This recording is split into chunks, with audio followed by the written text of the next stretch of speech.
Hello and welcome to today's video. If you are an OET aspirant, you would be having an understanding on how your OET letter writing is going to be assessed. Yes, there are different assessment criteria based on which you would be scored or marked. And on screen, you can see the different assessment criteria for your letter writing, that is purpose, content, conciseness and clarity, genre and style, organization and layout, and language. Now, purpose, of course, students are very particular when it comes to writing the purpose and maintaining the purpose of the letter, reflecting the purpose of the letter throughout the different body paragraphs. They take special care while crafting the purpose paragraph to ensure that why the letter is being written is immediately apparent to the reader. And we've also had a video on how to craft a perfect purpose paragraph. Now, moving on to the next assessment criterion, content. This also students have confusion whether we should be including whether this content is necessary in the letter, whether it is relevant or irrelevant, which what I'm trying to say is that they pay attention on this aspect as well, content. And even on conciseness and clarity, they take effort not to include irrelevant details and to summarize and write the details, all of those. Then coming to organization and layout, yes, they have confusion or they are cautious about whether to start with the social background, whether to start with the medical background, or should it be the recent happenings. And then language. Yes, they see that grammar is the ultimate thing when it comes to letter writing, but it's not so. That's just part of the assessment criteria. So they are aware or they take into account all of these assessment criteria. But I feel that one of the criterion is mostly overlooked or they don't take into consideration as much as they do pay attention on the other criteria, and that is genre and style. Now, what exactly you mean by genre and style? What are the aspects that you need to consider while drafting your letter with regard to genre and style will be discussed in this video. Let me start off by asking you this question. What do you mean by genre and style in general? Now, genre and style just means the way in which you write something, whatever the writing be. For instance, if you are sending a text message to one of your friends, a very close friend of yours, to let her know that you won't be coming to office today, you can send a message saying that, hey, I won't be coming to office today. It's as simple and straightforward as that. Now, the same message, if you want to convey it to a higher authority, you would be using a different style or a different language. If you're sending a message to the HR, you would be saying that, kindly note, I'll not be able to attend the office today as I have an appointment or whatever. You sound very formal.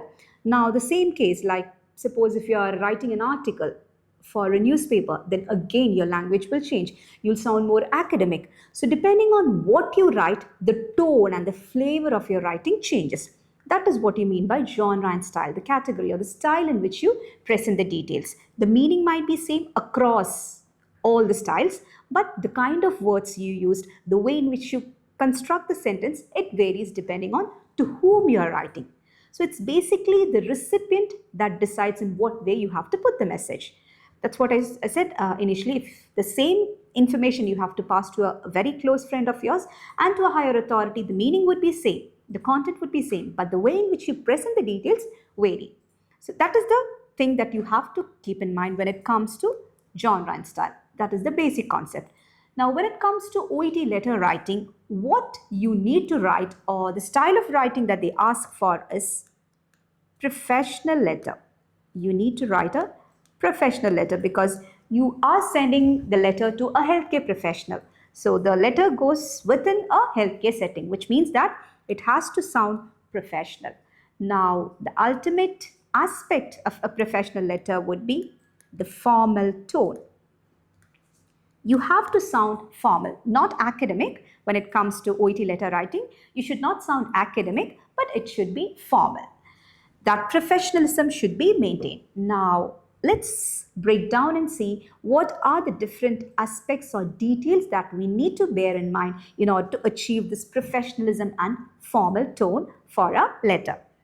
Let's begin. We have to ensure that our letter has a formal tone and register. Formal tone and register means the kind of, as I've mentioned earlier, the example which I've cited for informing your friend and the higher authority regarding your absence. The choice of words, the way in which you present the idea. That's what you mean by the tone and register. So your letter needs to have a formal tone and register. See, you can see this sentence on screen. Today, Mr. James came with the complaint of shortness of breath. This is one scenario which can very commonly appear in your letter writing. Now, what is the problem here? It's very clearly understandable to a reader who is a healthcare professional that, okay, the person, Mr. James, came to your facility, that the writer's facility, with a complaint of shortness of breath. Then what is the problem here? The grammar, it's grammatically perfect. The problem here is with regard to the genre and style. That is, the tone and register is not appropriate, because came we can use in an informal speaking, but in a letter, OET letter, which is a formal letter, you cannot expect to write such words. Instead, you should be writing, today Mr. James presented with the complaints of. That sounds more formal when compared to came. I hope now you understand what you mean by tone and register. The meaning will be same, but the kind of words that you use to present the idea will be different. It should sound more formal, not like the kind of words that we use in our daily communication. When we normally talk to a person, we don't say that he presented. We can say he came. But it's not the same language that we use for our speaking. We have to apply in our writing though. It's different. We have to use a formal tone and register. I shall show you one more example. Now this, thanks for seeing Mr. James and helping him eat more healthily. This is a kind of sentence which appears in the recommendation paragraph of an OET letter. Now what is the problem here? Thanks. It's not a good formal way to say thanks. How can we be more formal? By saying thank you. And for seeing Mr. James and helping him eat healthily. Now the idea is clear, eat healthily. The reader will understand the meaning again here. But the problem is eat. We don't say it in a very formal context. Instead, we'll use words like diet. So how can we rephrase this sentence to elevate this to a formal tone? Thank you. Thanks has been replaced with thank you. Thank you for seeing Mr. James and helping him with his diet. Instead of saying that to help him eat more healthily, if you say helping with his diet, it's totally understandable to a healthcare professional, and you have brought in that formal flavor. So this you have to keep in mind always to maintain the formal tone and register. If not, like suppose if you write in this way, thanks for seeing Mr. James and helping him eat more healthily, content-wise you're not wrong, then grammatically you're not wrong, but when it comes to the genre and style assessment criteria, your score will be reduced. You will fall short there when it comes to genre and style. Okay? And I hope you know the score for genre and style, just like any other assessment criteria apart from purpose, this also carries 7 marks. So you have to pay equal attention to this detail as well, or this aspect as well. Now, another aspect which comes under genre and style is being non-judgmental. Now, what do you mean by non-judgmental? That is, you should not judge your patient. You are writing letter about your patient, but the writing nurse, as a nurse or as a writer, you are not supposed to judge your patient. You should be providing the details in a factual or clinical way. The details should be factual. Facts can be presented, but based on the given information in the case note, you should not judge your patient. I shall show you examples. Now, for instance, if in the case note, 2 points are given in this form. Patient convinced homeopathic pills will be beneficial. On the basis of a discussion, like explain, that you're saying that the nurse, the writer, explained likely ineffectiveness of homeopathy, but patient remains firm in belief. So you understood the scenario, that is, the patient is currently taking homeopathic pills because he or she believes that that is beneficial. And despite the fact that you advised on the ineffectiveness, or you informed on the ineffectiveness of homeopathy, the patient was reluctant to stop or discontinue the medication. So should we be writing it like this, just like how we explained, in a very informal way in a letter? Is it okay to write? Definitely not. Suppose if I write in my letter like this, he is the patient. He is convinced that taking homeopathic pills will help him, even though I explained that I thought they would probably of no use. Words like these, convince the patient, even though, despite you said that, and you think that it will be of no use, you should not make any such judgments. Instead, how you should be presenting it as a fact, you should be just letting the reader know that He is taking homeopathic pills. That is, the patient is currently on homeopathic pills. That is your ultimate intention. You don't have to say the entire story. Because why? Because this is not an informal writing. This is a formal writing wherein your writing should be factual. Facts should be presented or clinical details should be presented. You should not go and say stories. So this is totally incorrect and you should be following something like this. I shall give you another example in relation to habits like smoking, drinking. When such details, social habits appear in the social background in a case note, how will you present it? Suppose if a detail is given in the case note, the patient smokes 25 cigarettes a day, then can I write like this? She is a heavy smoker? No. Again, if you write the word smoker, you are judging the patient. So never use words like smoker or alcoholic in your OET letter. Instead, how you can write it? She smokes 25 cigarettes a day. Factual. You're presenting the fact in the letter. Then another example. She is overweight. Don't use terms like she's overweight or fat. No, this again is judgmental. Again, you can present facts or clinical details here. How can you say that? Her BMI is 28. You've provided factual information.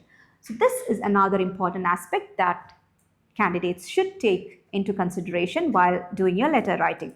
That is, the information that you provide should not be judgmental. You should not judge the patient in any way. Instead, you should be providing clinical or factual details. Writing should be clinical or factual. Hoping that you've understood this aspect of genre and style, we shall move on to the next one. Polite and respectful language. You have to use a polite and respectful tone throughout your letter. Especially, where can you show your politeness or that respectful tone? When you're asking somebody to do something, right? So this specifically reflects in the recommendation paragraph. This becomes evident, this politeness and this respectful attitude becomes evident when you draft the recommendation paragraph.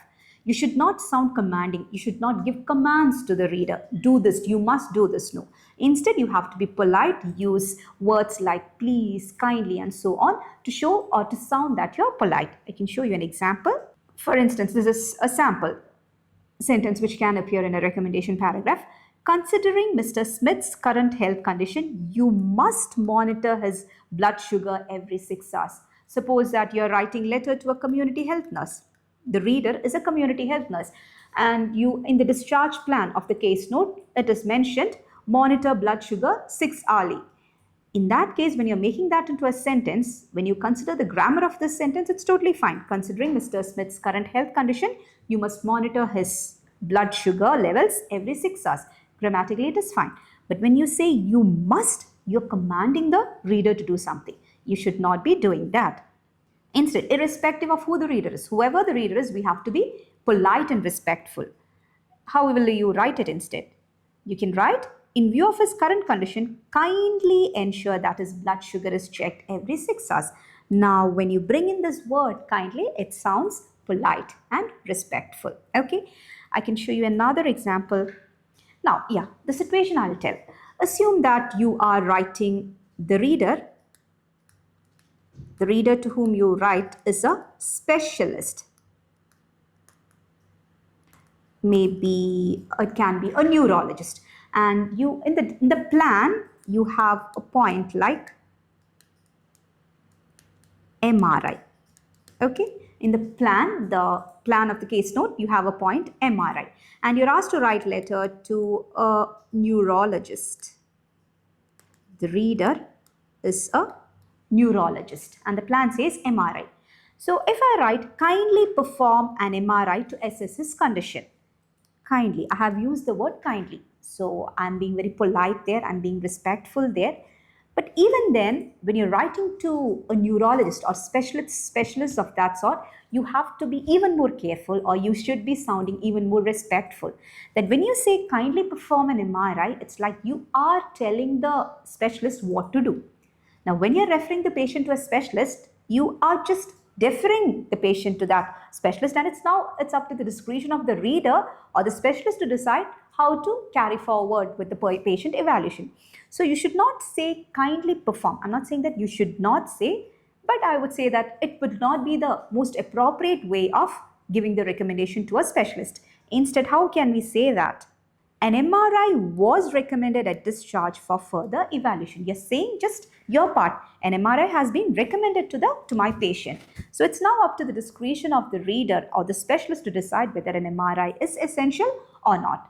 So when that also matters, you have to see who the reader is. Generally, across all the readers, you have to be polite and respectful. Very specifically, when it comes to specialists and you have details like this MRI, it should not be like that you are telling them what is to be done. Instead, you can say that a recommendation of this sort has been made at the time of discharge. Please do accordingly. That would be even more respectful. I hope that is clear. Now we shall move on to the next aspect under genre and style, use of contractions. Now, contractions means not writing the word completely. You know that with that apostrophe, you write it in a cut short way. So that is also not allowed. You should be careful not to use any such contractions in your letter. For instance, writing like this, I'm writing to refer. When you're speaking, we don't say that I am writing or I am speaking. You say am. But when it comes to a letter writing, to make it sound formal, you have to write it in the expanded way. No contractions. Okay. Then another instance, like for instance, you say like, please don't hesitate to contact me. Don't say don't. Instead, you have to expand it as do not. While speaking, we don't say that please do not. We can say please don't. But when it comes to letter writing, because this is a formal letter, no contractions. Keep that in mind as well. Now, moving on to the next aspect, use of abbreviations. Now, what do you mean by abbreviations? Abbreviations are nothing but short forms. And in your case notes, you get to see a lot of short forms. Are we supposed to use abbreviations in OET letter writing? From a broader perspective, I would say that it's not a good idea to use abbreviations excessively. You have to minimize the usage of abbreviations. If you have the time, go ahead and expand the short forms or abbreviations. But in some situations, like abbreviations are accepted. For instance, if it's a universal abbreviation, that is, if the short form is more relatable to people than its expansion, then you can go for that abbreviation. For instance, X-ray, MRI. All those abbreviations are more common they are more universally accepted than their expansion. So in such cases, it's okay to use the abbreviated form. Then if you're very sure that your reader is very clear, or your reader is somebody who has a good knowledge of what that abbreviation is, or that abbreviation falls in the reader's area of work, then of course you can use that abbreviation. Other than that, or else like in cases, if you feel that a specific word, quite a lengthy word, you have to repeat in your letter. In that case, when you're writing that word for the first instance, for example, multiple sclerosis. Now, first time when you use the word multiple sclerosis in the letter, you can write multiple sclerosis completely, and within the brackets, you can write MS. And for further references, you can just write MS. That is also acceptable. But when I say the use of abbreviations, I say that like these are acceptable. Okay. Generally, if you ask me whether abbreviations can be used, I would say that it is always a good idea, or the good choice is that minimize your abbreviations. Go for the expanded forms, because this being a formal letter.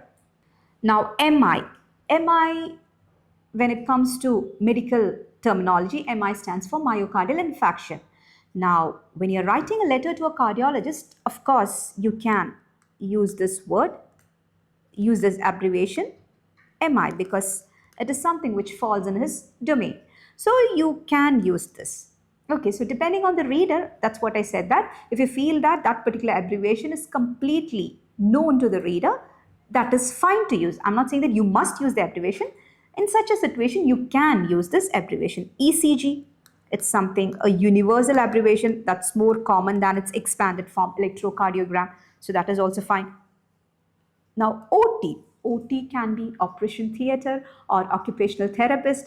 So when you have abbreviations which have multiple expansions, it's always a good idea to expand on it. BP again, it's a common abbreviation, but if you can expand, that would be the better choice. Okay. So when it comes to abbreviation, what I would like to say is that depending on the reader, you can decide whether to expand or not. And depending on whether it's a common abbreviation or not, again, you can make your decision. Depending on the repetition, again, you can decide. But generally, what I would say is that given a choice, if you have time, always go for the expanded form.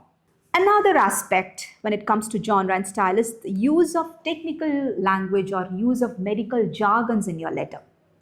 Now, there would be terms in the case note which are purely medical or technical because it's a case note of a patient and it's being prepared in a hospital setting. Of course, there'll be terms like that.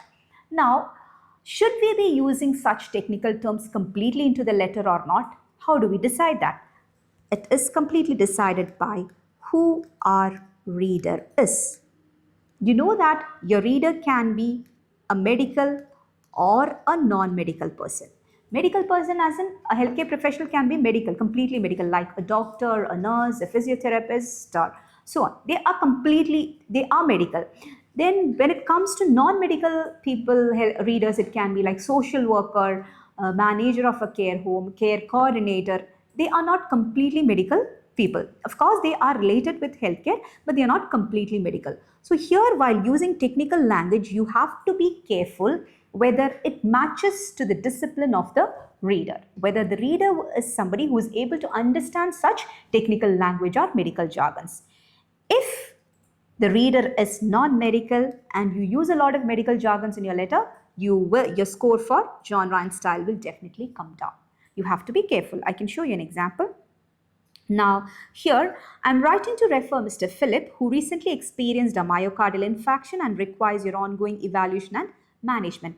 This is fine for a cardiologist. Okay. Now, the same patient requires assistance maybe from a social worker for his daily activities.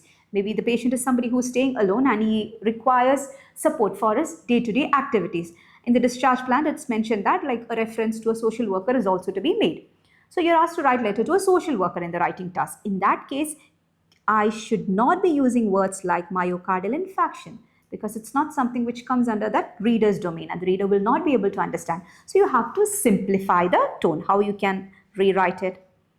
I'm writing to refer Mr. Philip. The situation is same, the patient is same, who currently experienced a heart attack and would benefit from your support and further assessment of his social and emotional needs. You see the difference. The patient is same, the person who is writing is also the same, but when the reader changes, the kind of words changes. You have minimized or you have simplified the technical language. I can show you one more example. I'm referring Ms. Annie Smith, a 72-year-old with limited motion and lower limb weakness after a left femoral neck fracture for rehabilitation to improve mobility, balance, and safe walking. Now, this is okay when your reader is a physiotherapist. Now, for the same worker, if you are writing a letter to a community care coordinator, you should not be using the same language because these words like femoral neck fracture, then limited for rehabilitation to improve mobility, no, such terms should not appear in a letter to a non-medical reader. Here you can see, I'm referring Miss Annie Smith, a 72-year-old recovering from hip surgery. This femoral neck fracture has been replaced by hip surgery for community support with mobility, personal care, and safe return to independent living. Instead of rehabilitation, again, you have simplified the terms. Okay, so always keep in mind who your reader is and adjust your language, your vocabulary, your tone accordingly. Whoever the reader is, you have to sound formal, you have to have that polite and respectful language. But when it comes to the usage of technical language, bear in mind whether the reader would be aware of the same or not, and then decide accordingly. Okay, so with that, we come to the end of this video. I hope you found it helpful and you would be applying the techniques or the points or the aspects that we have discussed in this video next time when you do your letter writing. So stay tuned until we meet again through our next video. Thank you. Medcity International Academy. Trusted hands forever.